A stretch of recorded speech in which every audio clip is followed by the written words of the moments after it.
మొదటి నుంచి చెప్తున్నా, ఇరాన్ ప్రాక్టికల్గా చేస్తుంది అమెరికా ఇజ్రాయెల్తో యుద్ధం కంటే కూడా తమ జాతి వైరాన్ని ప్రదర్శిస్తుంది. షియాల తరపున సున్నీల అంతం, సున్నీల ఆర్థిక వ్యవస్థ, సున్నీ దేశాల యొక్క అభివృద్ధిని అడ్డుకోవడం, సున్నీ దేశాల ప్రజల ప్రాణాలు తీయడం, ఒక రకంగా జెనోసైడ్ చేస్తుంది అక్కడ. కానీ దాన్ని సరిగ్గా ప్రొజెక్ట్ చేయకుండా డైవర్ట్ చేస్తున్నది ప్రపంచ మీడియా. ఇప్పుడు దుబాయ్లో ఇళ్ల మీద దాడులు చేయాల్సిన అవసరం ఏంటి?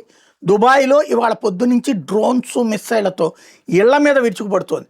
అది కూడా ఒక్కొక్క ఆయుధం నుంచి, అంటే ఒక్కొక్క బాంబులో నుంచి 10 బాంబులు, క్లస్టర్ బాంబులు అంటారు. అంటే ఓ బాంబు కింద పడి ఇంకో 10 బాంబుల కింద మారి పేలేటటువంటి క్లస్టర్ బాంబులు వేస్తుంది.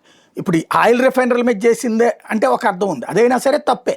ఎందుకంటే వాళ్ళకి ఎయిర్ బేసుల మీద ధ్వంసం చేస్తుందంటే కరెక్ట్, లేదా నేవీ బేసుల మీద ధ్వంసం చేస్తుందంటే కరెక్ట్. అవి అమెరికావి కాబట్టి, లేదా అమెరికాకి సంబంధించినటువంటి బేసులు.